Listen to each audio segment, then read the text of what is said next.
Welcome to Shuffle Source. I'm your host, Brandon. The Hobbit set has finally been revealed, and with it comes a bunch of new Commander playable cards. I will go over 10 of what I believe to be the best new Commander cards to come out in this set. These cards are not ranked in any particular order, but I do firmly believe that each one of them can make a big difference to your decks. Let's get into it. So we're going to kick it off with Bilbo's Gambit. For 1 and a white, we have an instant that says Gift a Treasure. You may promise an opponent a gift as you cast this spell. If you do, they create a treasure token before its other effects. Return target spell to its owner's hand. If the gift was promised, players can't cast spells this turn. So if you've been playing Reprieve in your decks, I honestly think this deserves a serious look as a replacement. Sure, you lose the card draw here, but in exchange you get the ability to completely shut down the rest of a player's turn. Imagine if someone's trying to storm off, you get to gift them a treasure, you get to bounce their key spell back to their hand, and then nobody can cast spells for the rest of the turn. They don't get to recast it, they don't get to keep chaining spells together, and most importantly, that gives you some breathing room. It's also fantastic against board wipes and any sort of win cons your opponents might have. You really just stifle their whole plan. This can also be great on your turn as well. Let's say you're trying to resolve a spell that's going to win you the game and someone tries to counter it. You can cast Bilbo's Gambit, targeting that counter spell, promise the treasure, return the counter spell to their hand, and now no one can cast another spell for the rest of the turn. Your original spell is still on the stack, so it's going to resolve, and every other player is locked out of interacting with it. That can be a very strong way to ensure that you get to play your game-winning cards. If you like playing green, then this next card is for you. This supports everything you want to be doing in a green deck. So we have Dancing from Dark to Dawn. For 3 and 2 green, we have an enchantment that says whenever you cast a creature spell, put X +1/+1 counters on target creature you control, where X is that spell's mana value. It also has landfall. Whenever a land you control enters, create a 2/2 green bear creature token. So the first thing to call out here is that every time you cast a creature spell, which in green is probably all the time, you get to put +1/+1 counters on a creature equal to the spell's mana value. Now it's important to call out that it is mana value here, not what you actually paid to cast the creature. Green has the ability for a lot of ramp, cost reduction, convoking, and a lot of ways to get big creatures in cheaply. If you cast something like Galta for just a couple of mana, for example, you're still getting to put 12 +1/+1 counters on a creature. It's also important to note that the counters can go on any creature you control, so you aren't forced to put them on the creature you just cast. That flexibility here can really make a difference. And then we have the second ability. Every land that enters gives you a 2/2 bear. Green is already the best landfall color, so making a steady stream of bodies is exactly where you want to be going with this. Fetch lands make this even better, and those bear tokens can even become mana producers if you have cards like Jaheira, Friend of the Forest, on the battlefield. Also, this can just help you build a massive board to finish the game with overrun cards like Craterhoof Behemoth. And if you're playing Bear Tribal, this is an easy auto include. Ayula loves every bear entering because it lets you pump or fight, and Bjorn, a brand new card, turns those little tutus into much more threatening attackers. But honestly, that's what I like most about this card is even outside of bear decks, both abilities are just generically powerful. If you're playing green, casting creatures and putting lands into play is basically what you want to be doing. And this card will do a lot of work for you. So I was thinking about it, and you know what blue artifact decks were missing? Unrestricted card draw, right? They definitely needed this to exist. So here we have Fateful Discovery for 3 and 2 blue. We have an enchantment that says, whenever an artifact you control enters, draw a card. So yes, this is 5 mana, so it's definitely not cheap, but if you're playing an artifact heavy deck, the ceiling on this card is absolutely ridiculous. Whenever any artifact enters under your control, you get to draw a card. Notice what it doesn't say. It doesn't say non-token artifact. That means treasures, clues, food, servos, thopters, and so on are all going to trigger the card draw. If you're playing and creating a bunch of artifacts, you're going to tear through your deck in no time. Cards like Academy Manufactor get especially crazy here. Suddenly one token becomes 3 different artifacts, which means 3 separate card draw triggers. One thing to be careful of though is that this isn't optional. It doesn't say you may draw a card. So if your engine really gets going too hard, you can absolutely deck yourself with this out. Also keep in mind, in the wrong matchup, those mandatory draws can also backfire against you if you're playing against cards like Sheoldred the Apocalypse. I think this is absolutely going to be an all-star in artifact commanders like Urza, Lord High Artificer, or Iron Man, Titan of Innovation. Any deck that can really consistently flood the board with artifacts is going to have an incredibly easy time in turning this card into a massive source of card advantage. So here we have Gandalf Goblin's Bane for 2 and a red. We have a 2/3 legendary creature avatar wizard that also has an adventure flame shape for 1 and a red. Look at the top 2 cards of your library and exile them face down. For as long as they remain exiled, you may play them if you control a wizard. And then on the creature side, whenever you cast a non-creature spell, Gandalf gets +1/+1 until end of turn and deals 1 damage to each opponent. So the first thing I really like about this Gandalf is that it doesn't just trigger off instants and sorceries like a lot of other ping creatures do. It will trigger off of any non-creature spell. That means artifacts, enchantments, planeswalkers, they all count here, which can definitely be a big upside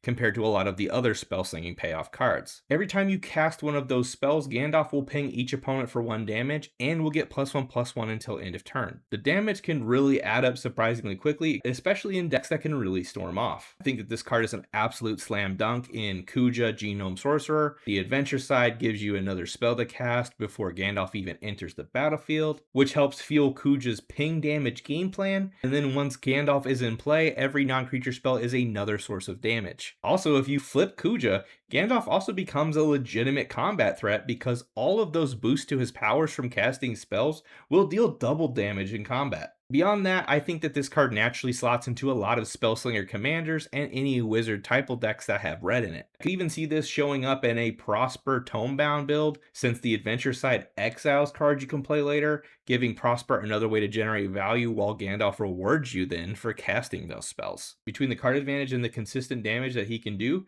Gandalf is just a really great card in the decks that want him. And here we have Gleaming Splendor for 1 and a white. We have an enchantment that says whenever an opponent draws their second card each turn, you create a treasure token. You can also pay 2 and a white. 2 target players each draw a card. So for just 2 mana, Gleaming Splendor comes down early and it can just sit there generating value for the rest of the game. In Commander, players are consistently drawing extra cards. Rhystic Study, cantrips, wheel effects, you name it. Card draw is a big feature of this format. And because of that, this can really generate you a bunch of treasure. And if your opponents aren't really drawing a bunch of extra cards for some reason, this card has an ability that fixes that problem itself. For 3 mana, 2 target players each draw a card. So ideally how this would work is you would want to activate this on an opponent's turn after they've already drawn for their turn. You target them and yourself. That will then have them draw their second card, which will immediately give you a treasure, and you get to draw a card also. You're essentially turning 3 mana into a treasure and card draw. It's also important to note that it also triggers on every opponent's second draw each turn, not just once each round. So if you're in a pod where people are drawing cards on each other's turns as well, the treasure production can really get out of hand surprisingly fast. I honestly think that this card can slot into pretty much any white commander deck, but one of the new legends to come out in the Hobbit set that I think will really like it is Thorin, King of Durin's Folk, since all of those treasures help fuel his artifact token synergy by buffing up all your dwarves. So again, this is a really cheap source of treasure production, and in a typical game of Commander, I think that this is going to make a lot more treasure than people would expect. A special thanks to all of our channel members. Your support truly means a lot and we greatly appreciate it. If you'd like to show your support and get access to some exclusive perks, consider becoming a channel member by clicking the join button below. You can also support the channel by liking, subscribing, and dropping a comment. Thank you, and now let's get back to the video. So if you love beating your opponents with their own cards, then inside information is definitely worth looking at. So here we have inside information for X and 2 black. We have a sorcery that says exile the top X cards of target opponent's library. You may play those cards this turn. If you cast a spell this way, pay life equal to its mana value rather than pay its mana cost. So at first glance, this reminds me a lot of the card Villainous Wealth, but being mono black makes it much easier to slot in a wide range of commander decks. The big difference here is you're not limited by mana value X when it comes to what you can cast. You get to exile the top X cards of an opponent's library, and if there's something huge in there, you can just cast it by paying life instead of mana. I know that that may sound scary, but black is probably one of the best colors at treating life as a resource. Between lifelink creatures,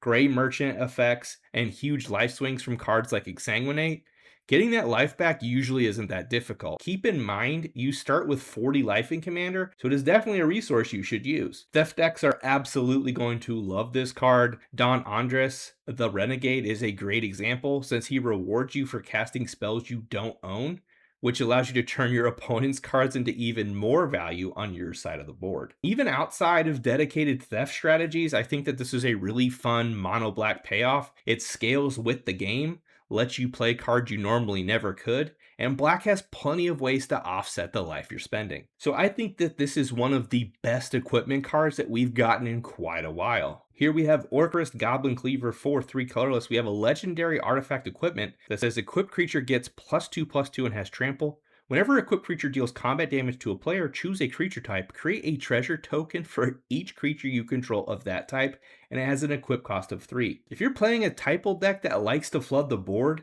like elves, goblins, zombies, slivers, or merfolk, you should really be trying to get yourself a copy of this card. It gives the equipped creature +2/+2 and trample, which helps make sure that it actually connects, and that's important because once it deals combat damage to a player, you get to choose a creature type and then create a treasure token for every creature you control of that type. Now, normally that's not just 1 or 2 treasures. In the right deck, we're talking 5, 8, 10, sometimes even more treasures from a single attack. The card that this reminds me the most of is Reaver-Cleaver. Both equipment cards have the ability to generate an absurd amount of treasure, but it's rewarded much differently. Reaver-Cleaver wants 1 giant creature that can hit hard, while Orcrist rewards you for going wide with a single creature type. I actually think that that's what makes this card really exciting. Typal decks already want to build a huge board, and now every successful attack can generate enough treasure to cast your entire hand or just power out a game-ending turn. And lastly, because it is colorless, this can go into virtually any typal commander deck. This card is going to be an instant commander staple. So green is eating really good with this set, and this next card is no exception. We have Radagast of Rhosgobel. For 2 and 2 green, we have a 2/5 legendary creature avatar wizard. The first creature spell you cast each turn costs 2 less to cast,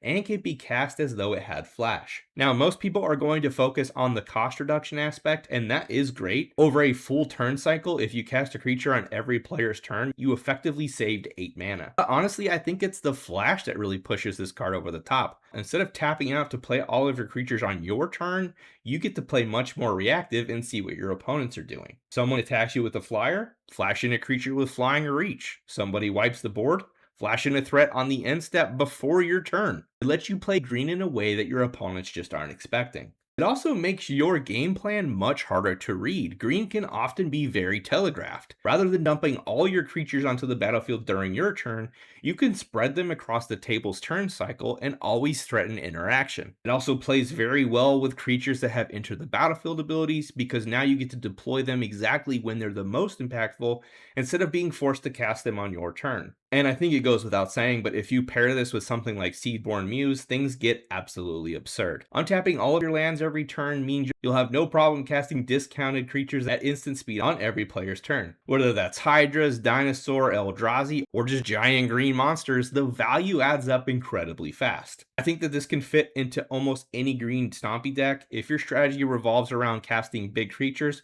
Radagast makes them cheaper, makes them instant speed, and can completely change the way your deck plays. I think that there's definitely a case that this could be a commander deck on its own, and it probably can be, but I do think it also has a good fit in the 99. And here we have Smaug the Magnificent. For 2 and 2 red, we have a 4/3 legendary creature dragon that has flying and haste. Whenever Smaug attacks, he deals damage equal to the number of treasures you control to any target. At the beginning of your upkeep, create a treasure token. So Smaug is just an incredibly solid card. For 4 mana, you're getting a 4/3 dragon with flying and haste, so it's already applying pressure the turn it comes down. And then at the beginning of each of your upkeeps, it creates a treasure, meaning it naturally can also feel its own game plan for its other ability. Because when it attacks, Smaug will deal damage to any target equal to the number of treasures you control. That's not just players, it can pick off creatures, remove planeswalkers, or just go straight to someone's face. Even if you only have a handful of treasures, that's still a meaningful amount of free damage every combat, and in a dedicated treasure deck, this thing just gets out of hand really fast. And I think that that's where Smaug here really shines. Decks built around treasure production are already going to be making a lot of them, and then being able to turn all of those into repeatable removal or just direct damage with every attack is very powerful. I especially like this in decks like Vihan Goldwaker, where you're already stockpiling treasures for aggressive turns, and also in Agnes the Dragon's Lash, where she appreciates both treasure production and having another hasty threat. Even outside of dedicated treasure strategies, I think that this is just an incredibly efficient dragon, but if your deck is already making a lot of treasure, Smaug just goes from good to absolutely terrifying. Also, Smaug is just cool. And here we have the last but certainly not least. This is definitely one of my favorite cards from the set. We have the Queen of Dale.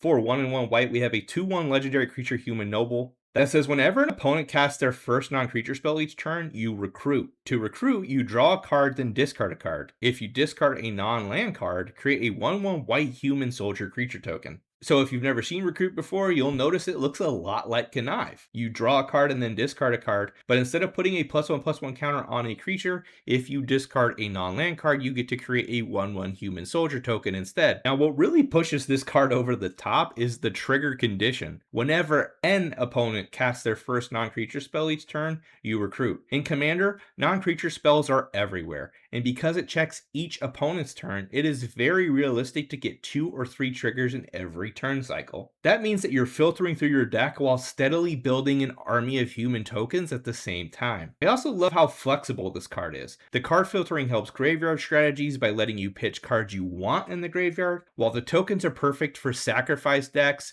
go wide strategies, human typo, or anything that simply wants a steady stream of creatures. I could honestly see this card going really into any white deck, but I think it fits really nicely into Humans Matters Commander like Eowyn Shield Maiden, or maybe into something like Zurgo Stormrender for go wide aristocrat decks. It's just such a clean design. It costs 2 mana, asks almost nothing of you, and just quietly generates you card selection and board presence for as long as it's on the battlefield. Hey everyone, I wanted to take a moment to give a huge shout out to our partner, the Mighty Meeple. If you're in or visiting the Concord, North Carolina area, the Mighty Meeple is the local game store to check out. Their team is friendly, knowledgeable, and always ready to help you find exactly what you need. From magic and board games to minis and more, whatever your hobby, they've got you covered. And even if you're not local, no problem. You can shop for Magic singles and other TCGs at mightymeeple.com. Use promo code SHUFFLE for 5% off your order. Thank you. And now let's get back to the video. And there you have it. There is my list of the 10 cards from the Hobbit set that I think you should really consider in the 99 of your Commander decks. Comment down below your favorite card from the set. Are there any cards you think I left off the list? What else should people be playing? Be sure to let me know. Be sure to also like and subscribe for more videos. It really helps out the channel and helps other players get to find out more. I'm also going to be having more Hobbit content coming soon, and you're definitely not going to want to miss it. And as always, until next time, thank you for watching.